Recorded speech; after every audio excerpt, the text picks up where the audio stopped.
Successful साथियों के बीच में बैठकर मैं अपने आप को वाकई में बहुत ही एनर्जेटिक महसूस कर रहा हूँ। मेरा नाम अभिषेक छाबड़ा है। भारत की, राजस्थान की टेक्सटाइल सिटी भीलवाड़ा का मैं रहने वाला हूँ और 2004 से टेक्सटाइल बिजनेस में हूँ।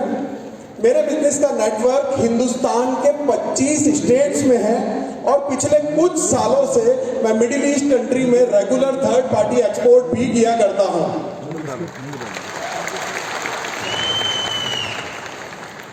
अब आप लोग ये सवाल जरूर आपके मन में उठ रहा होगा कि मैं जिसके परिवार से ये गंगा बह रही थी उसने इस सिस्टम में आने में इतनी देरी क्यों की? होगा ना ये सवाल आपके मन में कि मैं जिसके पिता को इस सिस्टम का भीष्म पितामह कहा जाता है उसने इस सिस्टम में आने में इतनी देरी क्यों की? क्योंकि मैंने अपनी जिंदगी में कुछ गलत फहमियां पाल रखी थी, है ना। और वही मैं आज आप लोगों को बताने आया हूं कि वो गलतियां, वो गलत फहमियां आप अपने जीवन से निकाल दें ताकि आपको मेरी तरह देरी से सिस्टम में आने का अफसोस ना करना पड़े। दोस्तों, कई सालों तक है ना मेरा रिसीव मोड ऑफ था और मुझे पता ही नहीं था, इस बात का एहसास ही नहीं था। 2001 से 2023 तक सैकड़ों प्रोग्रामों में मैं गया, हर एनिवर्सरी फंक्शन में लगभग मैं गया हूँ, कई सेलिब्रेशन, कई स्टेकेशन, सब कुछ अटेंड किया, पर बात भेजे में नहीं घुसी क्योंकि रिसीव मोड ऑफ था मेरा। समझ रहे हैं ना? जैसे हमारे फोटोग्राफर श्री नवीन भैया जो 2006 से 2023 तक इस आरसीएम में हर बदलती हुई तकदीर की तस्वीर इन्होंने अपने कैमरे से ली है, पर बात अभी तक समझ नहीं आई क्योंकि रिसीव मोड तो ऑफ है। तो आज से, अभी से अपना रिसीव मोड ऑन कर लेना, नहीं तो इस मंच से कही गई कोई भी बात आपको कोई फायदा पहुंचा ही नहीं सकती। इतने सालों तक मैं इस भ्रम में जीता रहा कि मुझे सब पता है, पर जब दिमाग के ताले खुले तो वाकई में अफसोस हुआ कि यार किस गलतफहमी में जी रहा था मैं। मुझे ऐसा लगता था कि पैसा आना चाहिए ना, बस क्या फर्क पड़ता है चाहे वो नेटवर्क से आए या बिजनेस करके आए, जो कि मुझे आ भी रहा था मेरे बिजनेस से। पर जब मैं पीछे मुड़कर के देखता हूं तो इतने सालों में कुछ तो मेरा टर्नओवर बढ़ा था, कुछ मेरी इनकम बढ़ी थी, कुछ मेरी पहचान बढ़ी थी और कुछ मेरी नॉलेज बढ़ी थी, सिर्फ टेक्सटाइल के फील्ड की नॉलेज, है ना। पर जब मैं श्री मुकेश कोठारी सर, श्री प्रहलाद राय सर की तरफ देखता हूं जो कि मेरी ही तरह भीलवाड़ा शहर से हैं और इस सिस्टम को ज्वाइन करने से पहले वो भी एक टेक्सटाइल फर्म में जॉब किया करते थे, और आज अगर उनके इतिहास के पन्नों को उठाकर देखा जाए तो मुझसे कई गुना ज्यादा उनका टर्नओवर है, मुझसे कई गुना ज्यादा उनकी इनकम है, मुझसे कई गुना ज्यादा उनकी पहचान है और मुझसे कई गुना ज्यादा उनकी नॉलेज है। आज अपने नॉलेज के दम पर वो पूरे हिंदुस्तान में कई लोगों की तकदीर को बदल रहे हैं। और इन सब के लिए उन्हें मेरी तरह कोई ऑफिस नहीं खोलना पड़ा, कोई फैक्ट्री नहीं लगानी पड़ी, कोई स्टाफ नहीं रखना पड़ा, कोई करोड़ों का इन्वेस्टमेंट नहीं करना पड़ा, कोई अकाउंट्स मेंटेन नहीं करने पड़े, कोई गवर्नमेंट कंप्लायंसेस नहीं करनी पड़ी, कुछ भी नहीं, टोटल फ्रीडम। मैं सुबह 10 बजे से लेकर रात को 8 बजे तक घरे की तरह काम कर रहा था और वो टोटल फ्रीडम में मुझसे कई गुना आगे बढ़ चुके थे। इस बात का अफसोस है मुझे। ये पावर है सही समय पर निर्णय लेने की कि उन्होंने सही समय पर एक निर्णय लिया, इसलिए आज वो इस मुकाम पर है।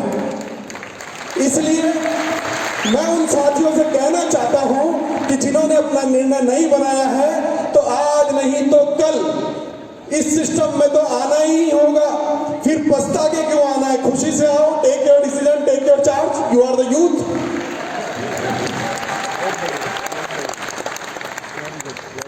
मुझे ऐसा लगता था कि जब आप में से कई साथी होंगे ना जिनकी फैमिली में से कोई ना कोई इस सिस्टम में जरूर काम कर रहा होगा, चाहे वो पिताजी होंगे, बड़े भाई होंगे, छोटे भाई होंगे, अंकल होंगे, कोई भी, उन्हें देख करके घबराहट सी तो होती है ना। मुझे तो होती थी मेरे पिता को देख करके कि यार इतनी ऊर्जा, इतनी एनर्जी, इतना काम तो मैं नहीं कर सकता। ये तो मुझसे हो ही नहीं सकता। मैं तो स्टेज पे खड़ा होकर बोल ही नहीं सकता, मुझे में वो ऊर्जा नहीं है, वो बात नहीं है, वो नॉलेज नहीं है। इसके लिए तो मुझे बहुत पढ़ना पड़ेगा, बहुत सीखना पड़ेगा, अपने आप को बदलना पड़ेगा। खुद की सक्सेस से बहाने करता रहा इस घबराहट में। पर मैंने एक इंग्लिश ऑथर हुए हैं, डगलस मखार था, जिनकी एक बात को मैंने पढ़ा कि केवल उम्र से जवान होना नहीं है दोस्तों, ये सोच से जवान होना ही जवान होना कहलाता है। युवा कोई उम्र नहीं है, युवा एक अवस्था है। और जब ये बात मुझे समझ में आई तो मुझे समझ आ गया कि मेरे पिताजी ये सब आसानी से इसलिए कर पा रहे थे क्योंकि वो उम्र से भले ही बड़े थे पर सोच से जवान थे, और मैं सिर्फ इसलिए नहीं कर पा रहा था क्योंकि उम्र से जवान था पर सोच से बूढ़ा। आप लोग अपने आप को चेक कर लेना कि क्या केवल उम्र से जवान हो या सोच से भी जवान हो। कल मैं जब ट्रैवल करके यहाँ तक आया, दिल्ली तक बाय रोड ट्रैवल करके आया, तो पहले हम आया करते थे तो 4 लेन से आया करते थे, जिसमें लगभग 4-5 घंटे का समय दिल्ली आने में लगता था। पर अभी जो भला हो मोदी सरकार का, दिल्ली बड़ोदरा एक्सप्रेस हाईवे जो उन्होंने बनाया, तो मात्र 2 घंटे में मैं जयपुर से दिल्ली पहुंच गया। घबराइए मत दोस्तों, घबराहट मत कीजिए जिंदगी में, क्योंकि हमारे सिस्टम के साथ भी बिल्कुल वैसा ही है। पहले जैसे इंफ्रास्ट्रक्चर पुअर था और इतने हाई स्पीड इंजन अवेलेबल नहीं थे, इसलिए 5 घंटे लगते थे, इसलिए हमारे डायमंड्स को 20-20 साल लगे हैं। आज इंफ्रास्ट्रक्चर भी पहले से डेवलप है और हाई इंजन स्पीड भी इस बिजनेस में आ चुके हैं। तो जो मुकाम इस बिजनेस ने 20 साल में हासिल किया है, वो मुकाम हम अगले 10 साल में हासिल करके दिखाएंगे।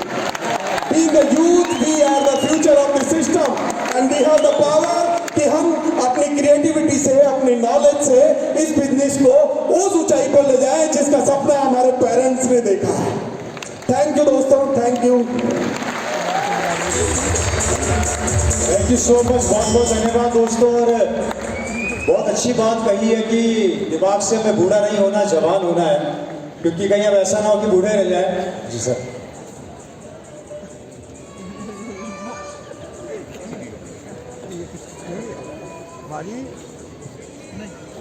अच्छा, तो मैम कुछ एक मैसेज अपनी तरफ से देना चाहती है, तो एक बार जोरदार तालियां हो जाए। हेलो,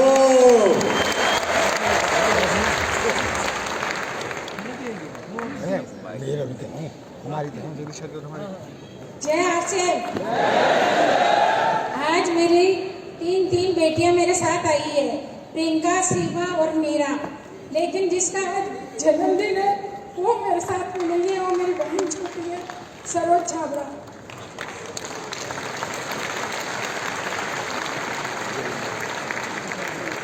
दोस्तों, प्रियंका मैम ने बहुत इंस्पायर किया है मुझे लाइफ में। मैं इस सिस्टम में आने से पहले सोचता था कि यार मेरे पास तो समय ही नहीं है, इतना काम मेरे पास ऑलरेडी है, तो मैं काहे को इस सिस्टम को ज्वाइन करूं, है ना।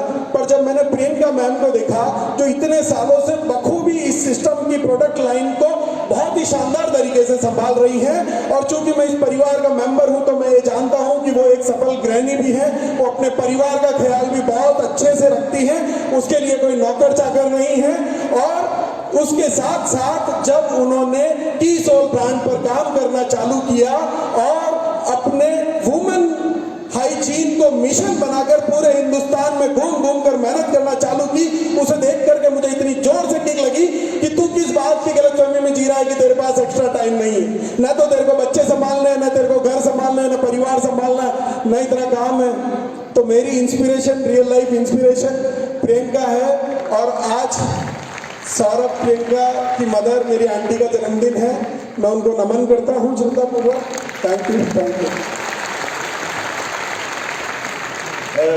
एक्चुअली देखिए दोस्तों कि आप लोग को खोने का गम क्या होता है, वो दर्द उसको शब्दों में बयां नहीं किया जा सकता। और ज़िंदगी का ये कड़वा सत्य है कि जो आया है उसे इतनी ज़रूर जाना है, क्योंकि इस दौर से मैं भी निकला हूँ कि जब हमारे अपने दुनिया से जाते हैं तो वो दर्द, वो फीलिंग क्या होती है। मेरे को आज 10 साल हो गए आरसीएम के अंदर, और मैं आपको ये बताना चाहता हूँ कि मेरे फादर इस दुनिया में नहीं है, लेकिन मैं उनको ये नहीं बता सकता कि आज मैं क्या कर रहा हूँ। मैं अपनी भावनाओं के सामने नहीं रख सकता। मैंने 10 साल में जो थोड़ी बहुत मेहनत करने का प्रयास किया, वो चीज़ आज उनके सामने रख के ये नहीं कह सकता कि पापा मैं भी कुछ करने का प्रयास कर रहा हूँ। वो दर्द बड़ा अजीब होता है, लेकिन आप सब किस्मत वाले कि जो आज आपका परिवार आपके पास है। कुछ ऐसा कर जाओ, कुछ ऐसा कर जाओ कि मेरे फादर बोला करते थे कि जग में जब तू आया था, जग हंसा तू रोया था, बसर कर जिंदगी कुछ ऐसी कि जग रोए, तू हंसता जाए, तू हंसता जाए, तू हंसता जाए। इस दुनिया से ऐसा काम करके जाइए कि आप याद करें। और मैं एक बार